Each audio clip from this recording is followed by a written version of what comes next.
Este programa é patrocinado pelos amigos e os parceiros do Ministério Joyce Meyer. Se você não gosta de sua vida, vá para casa, tenha uma reunião consigo mesmo e pense a respeito do que você tem pensado. Em vez de culpar todo mundo por aí, faça uma reunião com você mesmo e pergunte a si próprio se não está na hora de se livrar do seu pensamento mal cheiroso.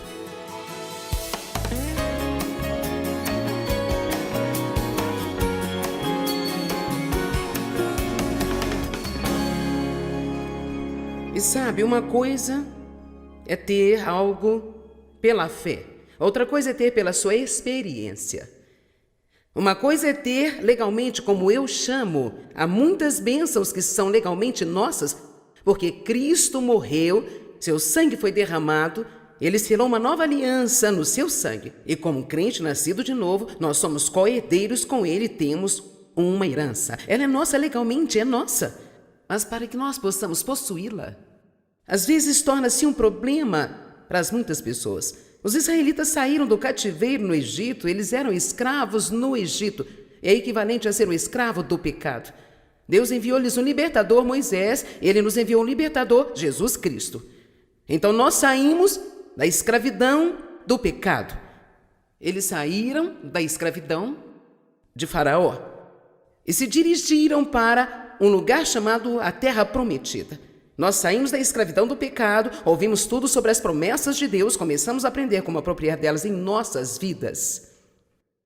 Bem, os israelitas tinham que passar por um lugar que a Bíblia chama de deserto. Foi uma viagem de 11 dias em linha reta, em direção ao deserto. No entanto, levou 40 longos, miseráveis, dolorosos anos antes que alguns deles entrassem na terra. A maioria deles não conseguiu entrar. Dos vários milhões de pessoas que saíram, cerca de 1,5 milhão com as crianças, muito poucos entraram na terra prometida. Josué e Caleb e algumas das crianças que não estavam na idade de responsabilidade, quando Deus se encheu deles o suficiente para dizer: vocês não entrarão na terra prometida. Agora, olhamos para a história deles e pensamos: que estupidez, que estupidez, que estupidez, que estupidez. Se era uma viagem de apenas 11 dias, como pode demorar 40 anos para chegarem lá? Mas precisamos acordar e cheirar as rosas hoje à noite e perceber que muitos de nós já rodeamos em torno da mesma montanha muitas vezes, e a minha palavra a vocês nesta noite é que temos que passar e nos mover rapidamente em direção à terra prometida. Então, eles pensaram que seus inimigos eram o problema. Foram os ismaelitas, e os heveus, e os jebuseus, e os cananeus, e todos nós temos os nossos eus. Você pode ser o mau marido eus, o vizinho ranzinza eus, o doença eus, a pobreza eus, o mal passado eus. Todos nós temos os nossos eus. E nós pensamos que eles são o nosso problema, o diabo eus, e o diabo, se ele me deixasse em paz, se isso, e se isso, e se aquilo outro. Mas quando comecei este estudo há muitos e muitos anos atrás, mergulhando profundamente, eu percebi muito claramente, a partir das Escrituras, que nós podemos aprender que o problema não foram os inimigos, porque, veja você, Deus estava ao lado deles. E se Deus é por nós, quem será contra nós? Não há nada neste mundo que possa nos derrotar se Deus é por nós. E Deus estava do lado deles. Ele lhes disse: se vocês fizerem o que eu estou dizendo, vocês podem fazer uma viagem rápida através deste deserto e desfrutar de minhas promessas. Mas eles não fizeram isso. Não foram seus inimigos, não foram os cananeus, os perizeus ou os heveus, todos os inimigos, não foram os gigantes da terra. Foi sua mentalidade errada e a atitude errada. Eles não sabiam como pensar da maneira que Deus queria que eles pensassem. Você absolutamente pode pensar seu caminho fora da escravidão e pensar o seu caminho para a liberdade se você aprender a pensar como Deus pensa. É impossível ter vitória e pensar como escravo. É impossível ser feliz e pensar com tristeza, com depressão. É impossível ser livre do pecado enquanto você pensa que está na escravidão do pecado. Há um grande exemplo disso encontrado em Romanos capítulo 6. Em Romanos capítulo 6, verso 2, como você pode viver para o pecado se está morto para o pecado? A Bíblia nos diz que quando Cristo morreu, nós morremos com Ele. que Ele levou o pecado para a cruz e que estamos mortos para o pecado e vivos para a justiça. Sabe o que significa? Há uma parte de você, a parte nascida de novo, que não quer ter nada com o pecado. Está morta para o pecado. E é por isso que agora, quando você peca, isso te incomoda. Antes de nascer de novo, não te incomodava, você adorava, você apreciava. Mas uma vez que nasceu de novo, agora você tem um novo conjunto de problemas, porque você não pode mais pecar confortavelmente.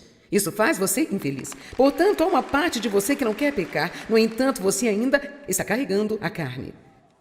Uma mente não renovada, emoções fora de controle e uma teimosia obstinada que tem de ser trabalhada por Deus e pelo Espírito Santo.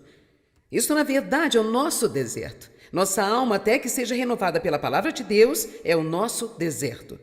Temos que aprender a deixar Deus, que está em nosso espírito, invadir a nossa alma. Ele não quer apenas viver no pequeno lugar do espírito. Ele quer sair para a sua mente, suas emoções, a sua vontade, suas finanças, seus relacionamentos, seu entretenimento. E ele quer finalmente ser visto através de você como uma luz brilhante, para que o mundo possa olhar e dizer: você tem algo que eu quero. Vamos, aplaudir o Rei da Glória.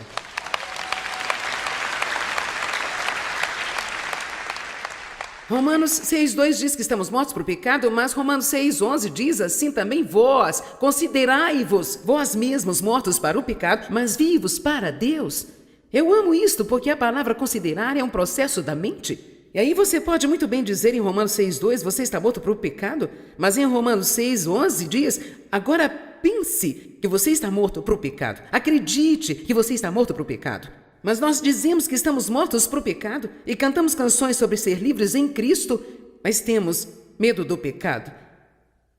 Dizemos que somos viciados, nós somos isso, somos aquilo, eu não consigo superar, isso é difícil, eu não posso superar. Ficamos então presos nesta área de deserto. Temos de começar a pensar como Deus pensa e dizer o que Deus diz. E isto nos ajudará a ir rapidamente a atravessar o deserto e começar a viver nas promessas de Deus.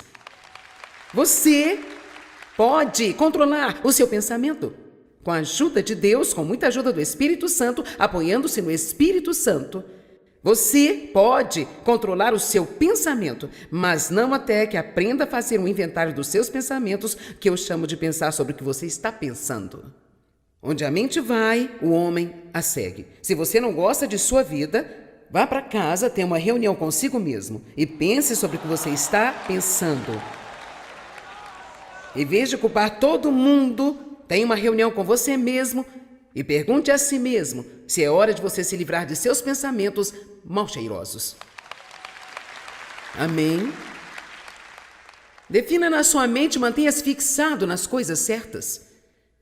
Uma das mais populares, duas das escrituras mais populares quando ensinamos sobre a mente é 2 Coríntios 10, 4 e 5, porque as armas da nossa milícia não são carnais, mas sim poderosas em Deus para a destruição das fortalezas, destruindo toda altivez que se levanta contra o conhecimento de Deus e levando cativo todo o entendimento à obediência de Jesus Cristo. Sabemos que há uma batalha em nossa mente. Pensamentos errados, conceitos e teorias que não concordam com a palavra de Deus, e a Bíblia nos dá a responsabilidade de localizá-los e expulsá-los. Agora, é nossa responsabilidade, porque quando você se apoia no Espírito Santo de Deus, você precisa dizer: Deus, estou pedindo, me faça perceber quando estou pensando pensamentos tóxicos. Apenas ore: Deus, me faça tomar consciência cada vez que eu pensar pensamentos errados. Não me deixe apenas sentar e pensar coisas estúpidas. Faça-me saber quando estou pensando coisas tóxicas. E assim você começa a orar e você vai começar a perceber: eu não preciso pensar assim. Eu não deveria estar pensando isso? Isso não está alinhado com a palavra de Deus? E assim as fortalezas em nossa mente são destruídas se você estudar diligentemente a palavra de Deus, que é o que você está fazendo aqui nesta noite. Eu aplaudo você, porque você pegou uma sexta-feira à noite, noite de festa, depois de uma semana de trabalho. E você poderia ter feito outras coisas, poderia ter ido gastar o seu salário em algo que não faz nenhum bem, ou poderia ter ido a todos os tipos de lugares, você poderia ter ficado em casa, em seu sofá, porque você estava cansado de trabalhar toda a semana. Mas aqui você está, aqui fora milhares de pessoas subiram para o topo do prédio para estudar a palavra de Deus e adorá-lo nesta noite. Eu aplaudo vocês. Mas eu tenho que lhe dizer algo, não quero desanimá-lo. Isso não é suficiente para mantê-lo andando na vitória. Você precisa se levantar e estudar a palavra. Então ore, em seguida louve. Vá à igreja no dia seguinte, talvez vá à igreja na noite seguinte, vá para o culto no meio da semana. Assista ao meu programa de TV todos os 5 dias da semana. Obtenha algo em seu iPad, obtenha algo em seu iPhone. E então vá e estude a palavra. E muito em breve você começa a pensar de uma maneira completamente diferente. Amém? Romanos capítulo 12, verso 2 diz: Não vos conformeis com este mundo, mas sede transformados, mudados pela inteira renovação da vossa mente, para que experimenteis por vós mesmos qual seja a boa, agradável e perfeita vontade de Deus. Obrigada, eu amo vocês. Jeremias 4,14 diz: Até quando permanecerão no meio de ti os pensamentos da sua iniquidade? Eu amo isso. Jeremias 4,14: Até quando permanecerão no meio de vocês os pensamentos da tua iniquidade? Então, a primeira coisa que eu localizei, que eu vi que era problema para os israelitas e que contribuiu para lhes tomar tanto tempo para chegar à vitória, e também por isto muitos deles nunca chegaram à vitória. E você sabe, infelizmente, muitas pessoas que creram em Jesus e vão para o céu, mas nunca desfrutaram a vitória aqui na terra. Sabia disso? Você não tem que ter a vitória para ir para o céu. Você é salvo pelo sangue de Cristo. Mas para desfrutar de sua jornada, você precisa da vitória. E eu acho que para ser uma testemunha adequada às outras pessoas, precisamos ter a vitória em nossas vidas. Amém? Então, a primeira coisa que eu vi que eles fizeram foi que eles não tinham uma visão positiva de um futuro. Eles estavam sempre a falar do passado. Pensavam que o passado ditava o futuro.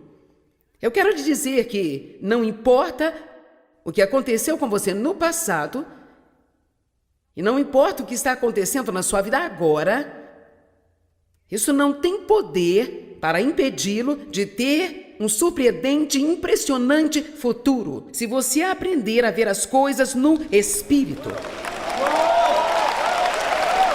A Bíblia diz, em Isaías 11, que Jesus não via e decidia as coisas pelo ouvir de seus ouvidos e pela visão de seus olhos. Ele via com os olhos espirituais e ele ouviu com os ouvidos espirituais. E todos nós temos ouvidos na cabeça e olhos na nossa cabeça, mas também temos olhos e ouvidos espirituais.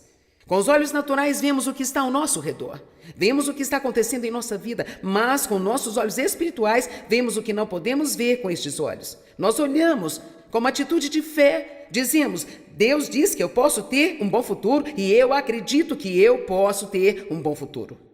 Recentemente eu estava em Starbucks, em Utah. Uma mulher me reconheceu, começou a falar um pouco de sua vida e ela disse: eu escrevi para o seu ministério, lhes falei sobre os meus problemas e assim por diante. E ela começou a falar dos problemas, ela disse: sim, ela disse, na minha vida eu tenho sido jogada sob o ônibus. E claro, eu não disse isso a ela porque eu não queria magoá-la, mas quando ela saiu eu pensei: bem senhora, eu fui jogada sob o ônibus também, mas agora eu estou dirigindo. Amém? Bom, ela só parou em eu tenho sido jogada sob o ônibus. Eu posso te dizer, ela vai estar sentada em algum lugar com alguém contando a mesma triste história daqui a 1 ano, daqui a 5 anos, daqui a 10 anos, apenas contando a mesma história amarga e triste, e vai soar cada vez pior porque ela não tinha esperança de mudança em sua vida. Eu tentei lhe dizer: Deus pode mudar as coisas, você precisa confiar, precisa acreditar em Deus, e tudo que eu obtive de volta todas as vezes foi um tipo de parede ou algum tipo de desculpa. Seu caso era um caso especial, não era como qualquer outro caso, não havia ninguém que estivesse tão mal quanto ela estava. Ela se jogou sob o ônibus e todas as 4 rodas estavam sobre ela e ela não tinha nenhuma intenção de sair de debaixo do ônibus. Agora eu decidi dirigir o estúpido do ônibus. E você pode fazer a mesma coisa. Mas deixe-me dizer uma coisa: isso não é algo que alguém pode decidir por você. Isso é algo que você tem que decidir por si mesmo. Eu gostaria que olhássemos um exemplo em Gênesis capítulo 13. Nós vemos ali um homem, Abraão, que perdeu tudo. E ainda assim, ele terminou com mais do que perdeu. Sabe que na economia de Deus você pode perder todas as coisas que você tem. Mas se você aprender a ver com os olhos da fé, você pode acabar com mais do que você perdeu. Jó perdeu tudo, teve problemas terríveis, e no final Deus lhe deu 2 vezes mais do que ele havia perdido. Abraão havia abençoado o seu sobrinho Ló, compartilhando o que ele tinha. Então, os dois tornaram-se prósperos, tiveram gado, servos, não estavam se dando muito bem juntos, então os servos brigavam. E assim, Abraão foi até Ló, tomou a iniciativa. Queria ser um pacificador e ele disse: eu lhe imploro que não haja contenda entre nós.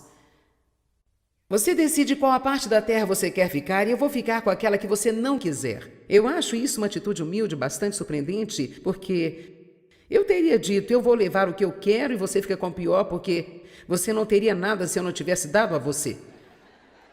Mas Abraão era, obviamente, um homem piedoso.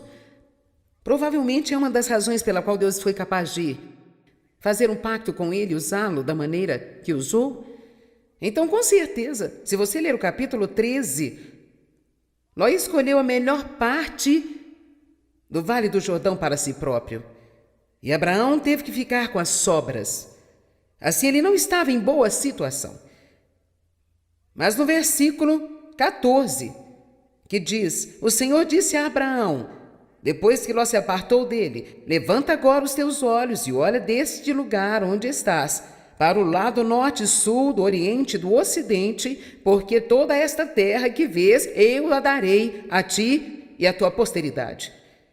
E no versículo 17 ele diz: levanta-te, percorre esta terra, no seu comprimento e na sua largura, porque a ti eu a darei. Então ele está dizendo 2 coisas muito importantes aqui. Primeiro, ele diz: olhe para o norte, sul, leste e oeste, e tudo que você pode ver, eu darei a você. Agora, ele estava dizendo para olhar com os olhos naturais, mas eu acredito que Deus quer dizer a você hoje à noite: olhe para o futuro, e o que você vê pela fé para a sua vida. Você pode sair fora da dúvida. Você consegue se ver possuindo sua própria casa. Você consegue se ver com um carro novo. Você consegue se ver com um trabalho melhor. Você pode se ver sendo uma bênção para muitas e muitas e muitas pessoas. Você pode ver a si mesmo vivendo o seu sonho, o que quer que seja esse sonho, contando que seja o sonho de Deus. Você também pode viver esse sonho. Você pode vê-lo. Se você não pode vê-lo, você nunca vai tê-lo.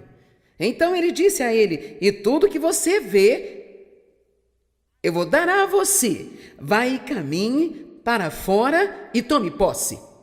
Você tem que tomar algumas decisões. Eu tive um sonho dado por Deus para pregar o Evangelho. Foi algo que Deus fez nascer no meu coração na primeira vez em que eu ouvi uma fita cassete de pregação, em 1996. Eu fiquei tão maravilhada que alguém pudesse pregar uma escritura do livro de Marcos e pregar por quase 1 hora inteira e manter a sua atenção. E veio este desejo ardente em mim para pregar o Evangelho por todo mundo, o que foi muito estúpido, considerando onde eu estava naquele momento. Só podia ser Deus. Vamos dizer que eu era a candidata menos provável de estar fazendo isso aqui hoje. Então, Deus colocará coisas em seu coração que não fazem qualquer sentido para sua mente. E é por isso que você não pode viver fora de uma mente renovada. Você tem que viver na mente do Espírito. Deus irá mostrar-lhe as coisas que são possibilidades para você, mas quando você ler a palavra, você tem que entender que é para você, não apenas que é para um grupo especial de algumas pessoas especiais, mas cada promessa na palavra é para você. Elas são todas para você. Deus quer te abençoar. Deus quer promover você. Deus quer levantar você. Deus quer curar você. Deus quer transformar você. Amém? Mas você tem que ver isso E você não pode esperar ver com esses olhos antes de acreditar. Você tem que ver com os seus olhos espirituais e, eventualmente, você vai vê-lo com esses olhos aqui.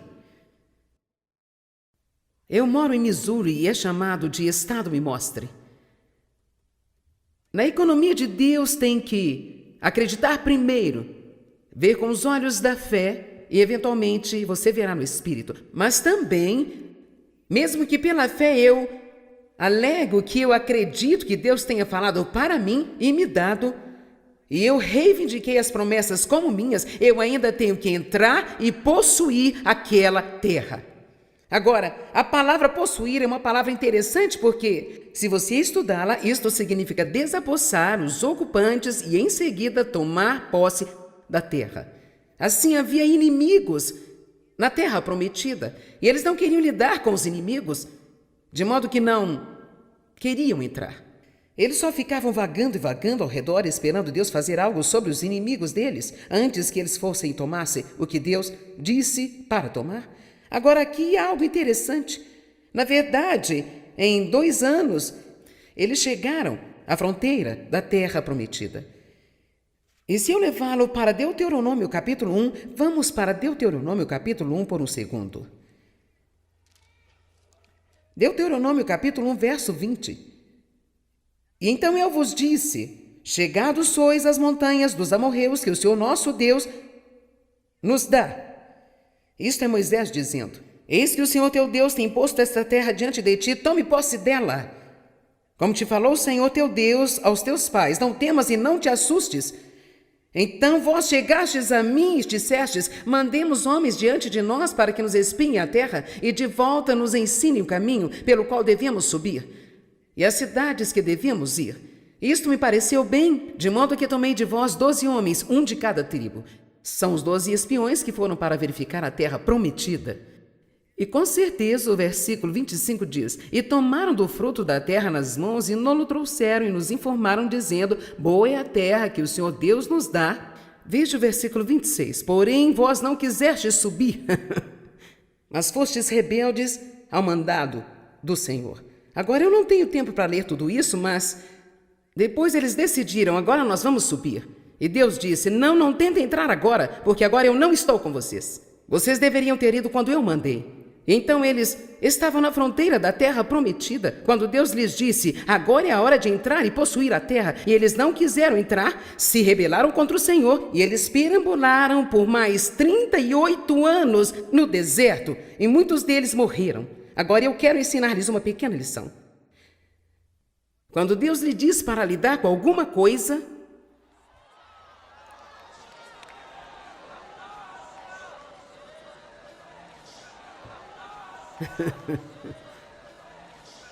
quando Deus lhe diz que é hora de lidar com algo, então há uma unção para lidar com isso. E você não pode deixar para a hora que achar mais conveniente, ou o momento que acha que é mais fácil, ou o momento em que você sentir que está pronto, porque você pode decidir, eu estou cansado de deixar isso de lado, eu acho que vou lidar com isso agora. Você pode achar que Deus não tinha aquela unção sobre você naquele momento. Temos que aprender que quando Deus toca as coisas em nossas vidas, temos de levar isso muito a sério. Se você sabe que Deus está lidando com você sobre uma atitude, então lide com ela. Se você sabe que Deus está lidando sobre a falta de perdão, então lide com isso. Não dê alguma desculpa para não perdoar as pessoas. Eu vou te dizer o que é difícil. Odiar as pessoas, isto é muito mais difícil do que perdoar as pessoas. O perdão é fácil em comparação ao ódio, a amargura e o ressentimento e estar cheio de veneno o tempo inteiro. Se Deus está tratando com você sobre um hábito que você tem, que é um hábito destrutivo, se Deus está colocando o seu dedo sobre isso, então você não tem que pensar que não pode fazê-lo, porque Deus nunca vai tratar com você sobre algo sem dar-lhe a capacidade de ir pelo caminho da vitória. Mas você tem que acreditar. Quero compartilhar com você algo que recebi no meu e-mail. Carl escreve Joyce Cousin e diz, até o momento eu estava na 9ª série, eu estava fugindo das dificuldades da vida. As crianças faziam bullying comigo na escola porque eu era baixinho. Meu avô me deu a primeira bebida aos 9 anos de idade, então rapidamente caí no vício e fiquei na prisão por 7 meses. Anos mais tarde, ouvi falar da Joyce e suas conferências e tenho visto seus programas desde então. Descobri quão incrível é a vida cristã quando você anda no fruto do Espírito e estuda a palavra de Deus como modo de vida. Quero enfatizar, estudando a palavra de Deus como modo de vida. Você sabe, renovar a sua mente é esquecer o passado e colocar os seus olhos nas coisas espirituais e começar a andar na palavra de Deus. Todos passamos por algumas situações desagradáveis na vida, mas é justamente nestas horas que aprendemos o quão preciosa é a paz de Deus para nós. Neste livro, 21 maneiras de encontrar a paz e a felicidade, você vai aprender como buscá-las, alcançá-las e permanecer nelas, vencendo todas as armadilhas do inimigo e estando em condições propícias para ouvir a voz de Deus e desfrutar de tudo aquilo que Ele tem para a sua vida. O livro 21 Maneiras de Encontrar a Paz e a Felicidade você encontra nas melhores lojas ou pelo site www.beloshopping.com.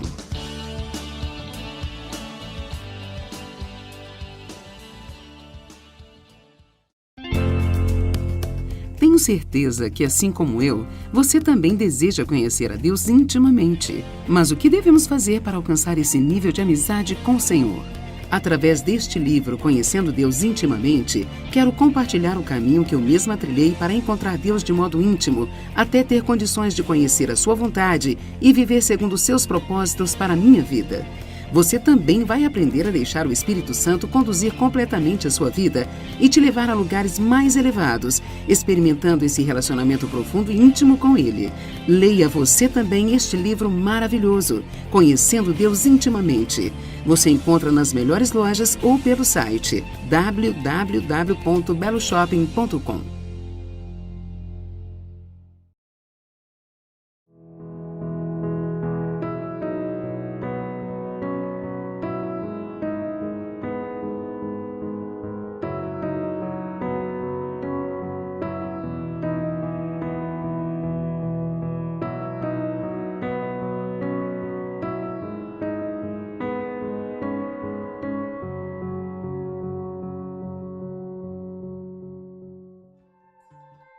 Você significa mais para nós nos Ministérios Joyce Meyer do que você imagina. Agradecemos a você e a nossos amigos e parceiros por fazer possível esse ministério em todo o mundo.